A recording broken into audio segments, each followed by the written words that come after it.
বলছেন মুখ্যমন্ত্রী রাস্তায় নেমে বিচার চাইছেন। কার কাছে বিচার চাইছেন উনি? ভগবানের কাছে? বিচারকর্তা কে রাজ্যের? বিচার দেওয়ার মালিককে? নাটক করছেন নিজে আর বলছে আমি মহিলার বিচার চাই। দাম বাড়ছেন, দাম বাড়ছেন, বারবার করে রেপের উনি রেট বাড়ছেন। পুলিশ এবং ভারতীয় জনতা পার্টির নেতৃত্ব কর্মী সকলে মিলে সেই ধস্তাধস্তির ছবি। এক্সাইড মোড়ে বিজেপি আটকে দেওয়া হয়েছে। আজকে মুখ্যমন্ত্রীর বাড়ি পর্যন্ত যাওয়ার কথা ছিল, সেই মুখ্যমন্ত্রী যে বাড়ি যাওয়ার পথে এক্সাইড মোড়েই কিন্তু আটকে দেওয়া হলো।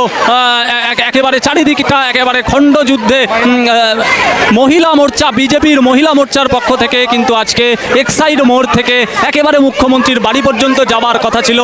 একটাই স্লোগান, উই ওয়ান্ট জাস্টিস। এই জাস্টিসের দাবিতেই কিন্তু আজকের এই মিছিল।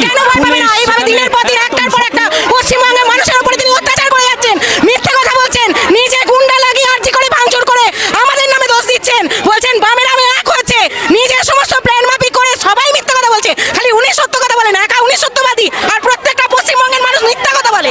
ওনার এক্ষুনি পদত্যাগ চাই, ওনাকে এক্ষুনি পদত্যাগ করতে হবে। বারবার আটকাচ্ছে কেন? বারবার কেন আসবে না? ওরা তো মমতার ছেলা, মমতার ছোটি চাটা পুলিশ। পুলিশ হচ্ছে মমতার ছোটি চাটা। হায় হায় পুলিশ! বারবার পুলিশ কেন আমাদের আটকাবে? হ্যাঁ, আমাদের ঘরের মেয়েকে আটকাবে। ঘরের মেয়েকে ঘরে ঘরে তো এরকম হবে, প্রতিটা ঘরে ঘরে হবে। এবার এই যে শুরু হয়েছে, প্রতিটা ঘরে ঘরে। কি মহিলারা সুরক্ষিত নয়? কোনো সময় সুরক্ষিত নয়, কোনো মহিলা সুরক্ষিত নয়। আজকে বাড়ি থেকে মেয়ে বাড়িতে ফিরবে কিনা আমরা কেউ জানি না, সুস্থভাবে ফিরবে কিনা। আজকে তার মা পাঠিয়েছিল, সে কি বাড়ি সুস্থভাবে ফিরতে পারলো? তার মায়ের কাছে ফিরতে পারলো না। পুলিশ বাংলার মেয়েকে ভয় পাচ্ছে, তাই আটকে দিচ্ছে। মমতা ব্যানার্জি পুলিশ মন্ত্রী, তিনি বারবার করে সমস্ত যারা আওয়াজ তুলছে তাদেরকে আটকাচ্ছে, তাদেরকে অ্যারেস্ট করছে, তাদেরকে কেস দিচ্ছে। তার কারণ তারা সত্যটাকে ভয় পাচ্ছে। তারা জানে তারা অন্যায় করেছে, তারা জানে তারা দুর্নীতি করেছে, তারা জানে তারা তথ্য প্রমাণ লোপাট করেছে। তার বিরুদ্ধে সমস্ত মানুষ, সমস্ত পতাকা, সমস্ত ধর্ম, সমস্ত বর্ণ সবাই মিলে রাস্তায় নেমেছে। আর বাংলার মেয়েরা আজকে ক্যান্ডেল মিছিল নিয়ে রাস্তায় নামার জন্য তৈরি হচ্ছে, তাদেরকে আটকে দিল। কারণ এই বাংলার মেয়েকেই মুখ্যমন্ত্রী ভয় পাচ্ছে। এই মুহূর্তে গাজরেলের সাজো পুলিশের তৎপরতা দেখা যাচ্ছে, কি বলবো? দেখুন, পুলিশ তো মুখ্যমন্ত্রী মমতা বন্দ্যোপাধ্যায় দলদাস, মানে মুখ্যমন্ত্রী মমতা বন্দ্যোপাধ্যায়ের রিমোট কন্ট্রোল আছে। উনি যখন টেপেন অন তো police on action mode. Police যখন মানে মুখ্যমন্ত্রী মমতা বন্দ্যোপাধ্যায় যখন বলেন অফ, তখন পুলিশ অফ। আর রিমোটটা 13 তলা নবান্নে 13 তলা থেকে কন্ট্রোল হয়। আমরা আজকে ওই 13 তলায় মানে শুধু সন্দীপ ঘোষ তো একাদশী নয়, মানে আসল যে মাথা সেটাকে ধরার জন্যই আজকে আমাদের এই যাত্রা ছিল, মানে মশাল মিছিল ছিল। তো সেই জন্যই যাতে সেই পর্যন্ত পৌঁছতে না পারে মক্ষী রানী, সেই মক্ষী রানী পর্যন্ত পৌঁছতে আমরা না পারি, তার জন্যই পুলিশের এই তৎপরতাই ভয়। মুখ্যমন্ত্রী মমতা বন্দ্যোপাধ্যায় আসলে বাড়িতে বসে ঘন ঘন না টিভি দেখছেন, এই যে এত জমায়েত, এত মানুষের স্বতঃস্ফূর্ত আন্দোলন, স্বতঃস্ফূর্ত যোগদান, উনি এটা ভয় পাচ্ছেন। উনি ভয় পাচ্ছেন বাংলাদেশের হাসিনার মতো সরকার পড়ে যেতে পারে ওনার। উনি সেটা গতকালকেই বলেছেন। আর উল্টোপাল্টা বকছেন, তিনি ধর্ষণের রেট বেঁধে দিচ্ছেন। তিনি বলছেন আমি 10 লাখ টাকা দিতে পারি। মানে ওনার কথা, একজন অবিবাহিত মহিলা ধর্ষণ হলে 25,000, বিবাহিত মহিলা ধর্ষণ 30,000, কখনো 10 লাখ ঘটনা বিশেষে।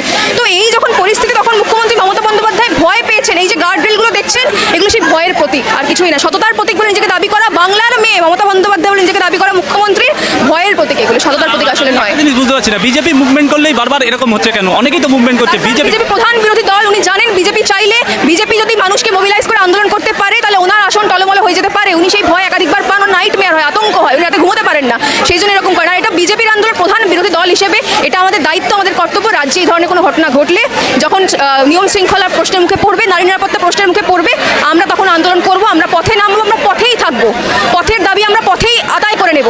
আর আজকে মুখ্যমন্ত্রী মমতা বন্দ্যোপাধ্যায় তো পথে নেমেছিলেন। আমি ওনাকে প্রশ্ন করতে চাই, উনি কার বিরুদ্ধে পথে নেমেছিলেন? মানে তৃণমূলের নেত্রী মমতা বন্দ্যোপাধ্যায় কি মুখ্যমন্ত্রী মমতা বন্দ্যোপাধ্যায়ের বিরুদ্ধে পথে নেমেছিলেন? তিনি কি মুখ্যমন্ত্রীর পদত্যাগের দাবিতে পথে নেমেছিলেন? আমাদের একটাই দাবি, জাস্টিস ফর অভয়া, এবং মুখ্যমন্ত্রী তথা স্বাস্থ্যমন্ত্রী তথা পুলিশমন্ত্রী মমতা বন্দ্যোপাধ্যায় অপদার্থ নেত্রীর পদত্যাগ। পুলিশকে লজ্জা নেই আমাদের। আপনি জানেন এটা জুনিয়র ডক্টরকে কিভাবে মেরে ফেলে দিল, কিভাবে অত্যাচার করে তাদেরকে ফেলে দিল। আর কি বলা যাবে? আমরা খালি চাইছি মুখ্যমন্ত্রী তাদেরকে শাস্তি হোক, যে ধর্ষণ করেছে তাকেও ফাঁসি হোক। আর কিছু বলার নাই, আর সব আপনার চোখে, নিজের চোখে দেখতে পাচ্ছেন। ঘটনা আর এখনের ঘটনা একই। Prison van ready, guardrail ready, কি বলবেন? কি বলছেন? গার্ডরেল রেডি, পুলিশের প্রিজন ভ্যান রেডি। শ্যামবাজারে যেরকম চিত্রটা দেখেছিলাম একেবারে আসলে কি বলুন তো, সবাই জানে এটা টিএমসির কাজ, এগুলো আড়াল করার জন্য এগুলো করছে। কারণ আমরা মহিলারা এখন সুরক্ষিত নয়, তাই জন্য আমাদের প্রজন্ম তো গেছে, আমাদের বাচ্চাদের প্রজন্ম যাতে আরো ভালো হয়, সেই জন্য আমরা এই লড়াই লড়ছি। আর এর দোষীরা যতক্ষণ না শাস্তি পায়, এই লড়াই আমরা চালাচ্ছি, দিয়েই যাবো। 14 তারিখ রাত্রিবেলা যে মহানগরী থেকে সারা ভারতবর্ষের বাইরে উত্তাল হয়েছে এর প্রতিবাদে মমতা ব্যানার্জি তাকে ভয় পাচ্ছে। সেই জন্য আমাদের আজকে ক্যান্ডেল মিছিল ছিল, একদম শান্ত। আমরা সেই ইন্টিমেশন দিয়েছিলাম যে আজকে আমরা ক্যান্ডেল মিছিল করব, সেইটাকে পর্যন্ত তারা বন্ধ করে দিচ্ছে এবং অ্যারেস্ট করছে। অর্থাৎ মমতা ব্যানার্জি ভয় পেয়েছে। আটক করা হলো, আপনার রাজ্য সভাপতি অগ্নিমিত্রা পাল সবাই আটক এই মুহূর্তে লালবাজারে। দেখুন, আমি বারবার বলছি, মমতা ব্যানার্জি বাংলার মেয়েকেই চাই বলেছিলেন। মমতা ব্যানার্জি বাংলার মেয়েকেই ভয় পাচ্ছেন, বিজেপির আন্দোলনকে ভয় পাচ্ছেন, মানুষের আন্দোলনকে ভয় পাচ্ছেন, তাই সবাইকে অ্যারেস্ট করছেন। যেদিন আরজি করে এই ধরনের ঘটনা ঘটেছিল, সেই দুর্বৃত্তদের মমতা ব্যানার্জির পুলিশ আটক করতে পারেনি, তাদের শাস্তি দিতে পারেনি, ভাঙচুর রুখতে পারেনি। কিন্তু যারা এর বিরুদ্ধে প্রতিবাদ করছে, রাস্তায় নামছে, তাদের তিনি আটকাচ্ছে, তাদের তুলে নিচ্ছে এবং তাদের বারবার আন্দোলনকে গলা টিপে ধরছে। এটাই মমতা ব্যানার্জির কাজ। মমতা ব্যানার্জি নিজে ক্রাইম করছে, উনার বিরুদ্ধে তদন্ত হওয়া উচিত এবং উনার গ্রেফতারির দাবি করছি আমরা।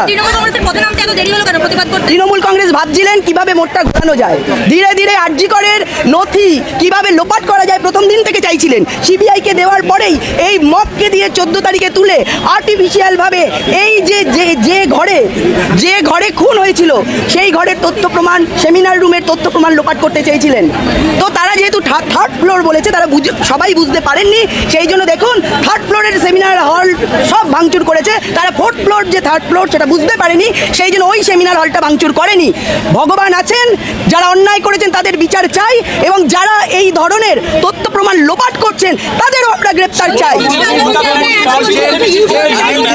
মমতা ব্যানার্জির পদত্যাগ চাই। তিনি স্বাস্থ্যমন্ত্রী, তিনি পুলিশ মন্ত্রী, তিনি এবং মুখ্যমন্ত্রী। তিনি নিজের বিরুদ্ধে কোন দাবিতে তিনি রাস্তায় নেমেছেন সেটা উনি নিজেকে আগে প্রশ্ন করুক, তারপরে পথে নামবেন। তিনি হলেন ব্যর্থ মুখ্যমন্ত্রী সব থেকে, যিনি তার নিজের যে নাকামিয়াবি, তার যে অপশাসন, তার যে না পারা, সেটাকে তিনি পথে নেমে প্রমাণ করে দিলেন তিনি পাচ্ছেন না। কারণ তিনি মুখ্যমন্ত্রী, তিনি পুলিশ মন্ত্রী, তিনি স্বাস্থ্যমন্ত্রী, সবগুলোতেই তিনি ফেলিওর। তিনি দায় নিয়ে তিনি পদত্যাগ করুন, এটাই আমাদের দাবি।